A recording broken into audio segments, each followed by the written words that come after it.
proceed.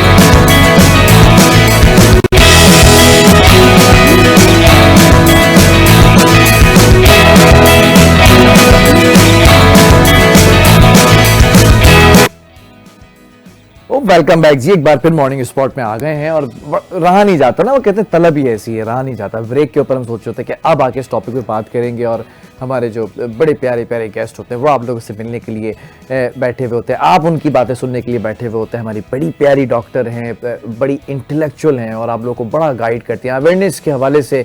She is one of the top और one of the best doctor in the town और बहुत एक sensitive topic के ऊपर बड़े अच्छे से स्मार्टली बात करती है कि आप लोगों को समझ में आता है और आप लोगों का फीडबैक बड़ा पॉजिटिव आता है। मैं बात कर रहा हूँ इस वक्त हमारी बड़ी अच्छी पैनलिस्ट हैं डॉक्टर अफशा, माहिर बेऔलादी और माहिर बांझपन के जो है वो इस शोबे के अंदर ये बड़ा अच्छे से अवेयर करिए लोगों को। डॉक्टर अफशा, अस्सलाम वालेकुम, गुड मॉर्निंग।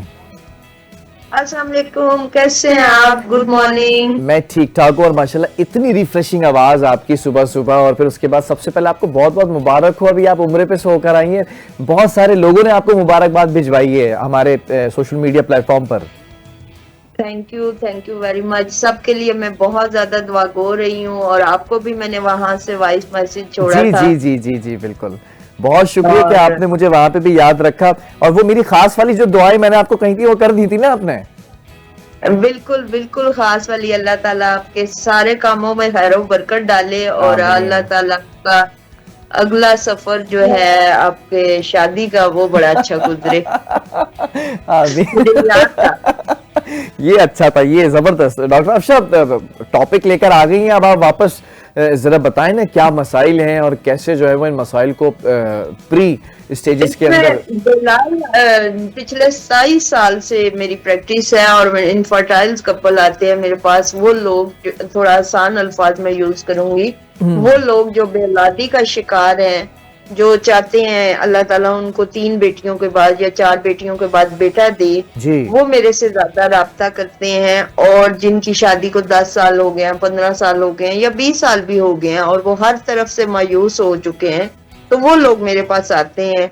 और जब मैं उनकी डिजीजेस देखती हूँ तो सम टाइम ये होता है कि औरत इलाज करवा रही होती है जबकि मर्द जो है वो ट्रीटमेंट नहीं करवा रहा होता, क्योंकि वो मर्द समझता है कि मैं ठीक हूँ। जरूरी नहीं कि हर मर्द बीमार हो, लेकिन आजकल की रेशो अगर चेक की जाए इनफर्टाइल्स कपल की तो 50% मर्द बीमार हैं, एजोस्पर्मिया के शिकार हैं, स्पर्म्स का ना बनना, स्पर्म्स का एक्टिवेट ना होना, प्रीजैकुलेशंस वगैरह, और 50% औरतें बीमार हैं जिनमें औरतों को पॉलीकलसिस्टल ओवरीज होती हैं, औरतों को ट्यूब ब्लॉकेज होती है, औरतों को मेंसेस की प्रॉब्लम्स होती हैं कि उनको कम आते हैं, और साथ में एगोबुलेशन नहीं होती, अंडा नहीं बनता औरतों का।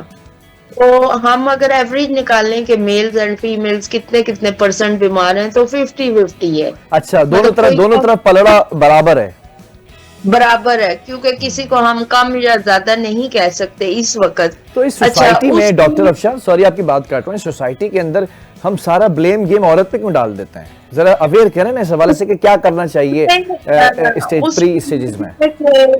उसमें हम डॉक्टर्स की ना एली है। सबसे पहले मैं अपना अकाउंट करूंगी कि हमारा जो डॉक्टर है वो ये करता है कि कपल्स को नहीं मिलता, सिर्फ मिसेज को मिलता है। अंडरस्टैंड? अब मिसेज का ही ट्रीटमेंट करता है। गायनी की जितनी आप डॉक्टर्स ले लें, वो मियाँ बीवी दोनों से नहीं मिलता। वो बीवी जाती है, कहती है जी मेरे 5 साल से प्रेगनेंसी नहीं हो रही, वो मेडिसिन मिसेज को खाली दी जाती है। एक तो यहाँ पे डॉक्टर की थोड़ी सी वो कह लें सुस्ती है। हमेशा चाहिए गायनी की डॉक्टर्स को भी कि मियाँ बीवी दोनों को मिले। एक बात। दूसरा ये कि जब भी आपके पास ऐसी खातून आती हैं जो कहती हैं कि मैं बेऔलादी का शिकार हूँ या मेरा मिसकैरेज बार बार हो रहा है, तो आपको हस्बैंड के भी टेस्ट करवाने चाहिए। यहाँ पे ये भी अलमिया है जिनका 10 साल या 20 साल हो गए हैं शादी को और अल्लाह ताला ने उनको एक बच्चा दे दिया है, यानी एक बच्चा 10 साल का है, तो मर्द बरीउल जिम्मा हो जाता है। वो समझता है कि आया मैं तो एक बेबी पैदा कर लिया, आई एम परफेक्ट मैन। देखिए, ठीक जिस है। तरह औरत में एज के साथ अंडे बनने की कैपेसिटी कम हो जाती है, जिस तरह औरत में कोई टाइफाइड या कुछ जॉन्डिस होने की वजह से उसकी यूट्रस उस तरह काम नहीं करती जिस तरह पहले कर रही होती थी, इसी तरह मेल्स में भी अगर टाइफाइड या जॉन्डिस या हेपेटाइटिस सी वगैरह हो जाते हैं तो मेल्स में भी बहुत सारी प्रॉब्लम्स आ जाती हैं, उसके भी स्पर्म्स डैमेज होना शुरू हो जाते हैं, उसके भी स्पर्म्स में जैकुलेशन उस तरह नहीं होती, उस तरह एक्टिवेशंस नहीं होती जिस तरह के आम रूटीन में होती है ना। ठीक है। तो ये चीज है। अच्छा, तो अच्छा मुझे जरा ये भी जानना है कि बच्चों से जब हम जवानी की तरफ बढ़ते हैं, एडल्ट की तरफ आते हैं, तो इस बीमारी की तशखीस कैसे हो सकती है? प्री डायग्नोस हो सकता है, नहीं हो सकता? देखिए, हमारा जो पसमानदगी है बहुत ज्यादा है हमारे मुल्कों में, स्पेशली इंडिया हो गया, पाकिस्तान हो गया, अफगानिस्तान हो गया, बाहर ये हो गया, बांग्लादेश हो गया, कि बिफोर मैरिड टेस्ट करवाना मायूब समझा जाता है। एक कपल का अब शादी हो रही है, सारी चीजें धूमधाम से हो रही हैं, तो अगर मियाँ बीवी यानी वो लड़की और लड़का बिफोर मैरिड अपना सिर्फ एजोस्पर्मिया सॉरी सिमन्स का टेस्ट करवा ले मेल, और फीमेल अपना एक अल्ट्रासाउंड करवा ले, तो इसमें कोई मोज़ाइका नहीं है। लेकिन वही बात है कि बस डिपेंड फॉर अल्लाह, कि अल्लाह के ऊपर छोड़ दिया जाता है, अल्लाह ही सब कुछ करेगा। डेफिनेटली अल्लाह ही करने वाला है, और ये इंतहाई सेंसिटिव इशू है और इस पे अल्लाह ही रहमत करने वाला है। लेकिन वही आपने जो स्टार्ट में एक बात कही कि पहला रास्ता इलाज का भी अल्लाह ने रखा है, तो ये कहने का मकसद है बिलाल कि अगर आप अपना एक सिंपल सा 1000 रुपए का या 1500 रुपए का टेस्ट करवा लेते हैं 19 साल या 20 साल की उम्र में, तो आप उस बीमारी को अपना सिमन्स का टेस्ट करवाने के बाद आप उस बीमारी को हैंडल कर सकते हैं।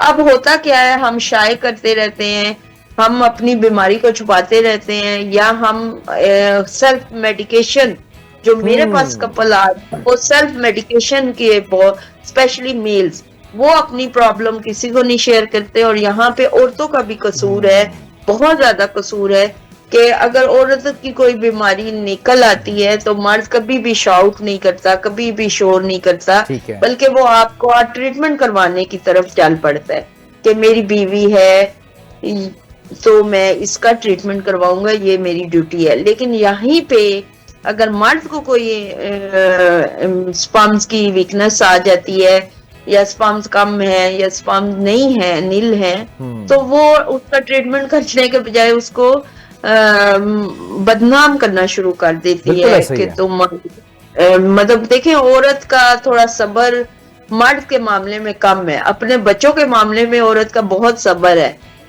औरत बहुत साबिर है, लेकिन रिश्तों की नौयत के हिसाब से सब्र करती है, या अपने माँ बाप के ऊपर या अपने बहन भाइयों के। एक चीज और अवेयर करें, मैं चाहूंगा कि इसके ऊपर भी आप एक पैगाम दें। क्या ऐसा पॉसिबल है कि ठीक है, अगर कोई बे औलादी का शिकार है तो मर्द और औरत अगर आपस में कोई एक हिजाब है या इनसिक्योरिटी है, एक दूसरे के ऊपर तानाकशी हो सकती है, तो अलग अलग जाकर भी अपने टेस्ट करा सकते हैं? बिल्कुल, अलग अलग भी डॉक्टर्स के पास जाकर अपने टेस्ट करवा सकते हैं, और दूसरा ये कि अलग अलग ट्रीटमेंट भी करवा सकते हैं। बिल्कुल ऐसा ही है। देखें, बजाय कि आप अपनी बीमारी को छुपाएं, हिडन करें, इससे बेहतर है कि आप जाके डॉक्टर से डिस्कस करें। मतलब अगर बजाय इसके कि आप अपनी बीमारी को छुपाएं, आप छुपा के इलाज करा लें।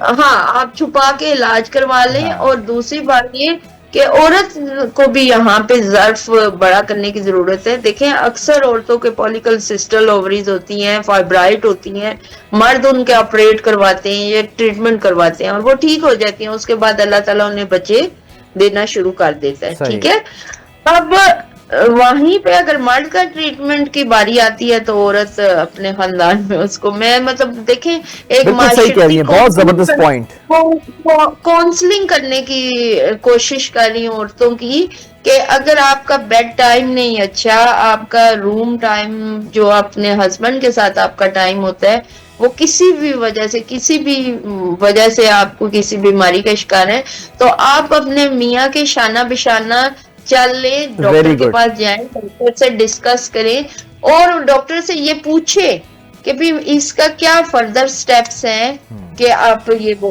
फौरन अपने घर रूट के चले जाना, अपने घर वालों को बीच में इन्वॉल्व कर लेना। और मेंटली स्ट्रेस में जब वो जो मेंटली स्ट्रेस में बच्चा या जाता है, मर जाता है, 35 साल का है या 25 साल का है, तो वो फिर उस बीमारी से बाहर आने में भी उसको बड़ी मुश्किल होती है। लेकिन वहीं पे जो थोड़ी बहुत कॉपरेटिव खवातीन है वो अपने हस्बैंड का ट्रीटमेंट साथ चल के करवाती है, बड़ी खामोशी से, बड़ी राजदारी से, और कोई क्रिटिसाइज नहीं करती, तो वो अल्लाह ताला पर भी उन पर फौरन करम कर देते। ठीक है, बहरहाल बहुत शुक्रिया डॉक्टर अफशा, बहुत ज़बरदस्त आपने आज के इस टॉपिक को समझाने की कोशिश की लोगों को, और बड़ा वैलिड पॉइंट जो कि जिस पॉइंट के ऊपर मैं हमेशा बात करता हूँ उस पॉइंट को ज़रा आपने रेस किया। Thank you very much doctor Afsha हमारे साथ मौजूद थी। और एक कामयाब औरत वही होती है जो अपने शौहर को बादशाह बना के और ख़ुद बादशाह की बीवी कहलाती है, और एक नाकाम औरत वही होती है जो अपने शौहर को ग़ुलाम बना के ग़ुलाम की बीवी कहलाती है। अब आपने सोचना है कि आपने क्या करना है। बहरहाल ये दोनों तरफ से एक साइकिल के दो पहिए होते हैं, अगर कोई एक टायर भी पंचर हो जाए तो साइकिल नहीं चल सकती। इसलिए मर्द और औरत अज़दवाजी ज़िंदगी के अंदर बराबरी के हिस्सेदार हैं। ये एक पार्टनरशिप है, ये 50-50% की पार्टनरशिप है। लॉस भी दोनों का बराबर होगा, नफ़ा भी दोनों का बराबर होगा, ये सोचना आपने। बहरहाल प्रोग्राम का वक्त ख़त्म हो गया। आपको फीडबैक ज़रूर आए, फीडबैक देना बहुत ज़रूरी होता है। फीडबैक से हमें पता चलता है कि what actually you do like और यू डू नॉट एक्चुअली, तो वो सारी चीज़ों को आपने रखना होता है। और हमेशा हम ये कहते हैं कि आप फीडबैक ज़रूर दें, और फीडबैक से ये भी पता चलता है कौन से गेस्ट को हमने बार बार बुलाना है, किस टॉपिक को बार बार हमने डिस्कस करना है। अब टाइम खत्म हो चुका है, मुझे पीछे से कहा जा रहा है आप छोड़ दीजिए जान हमारे व्यूवर्स की, और जान तो नहीं छोड़ूंगा मैं, क्योंकि आप सभी जान है और आपसे सारा ये जहान है। जब तक के लिए अल्लाह हाफिज़।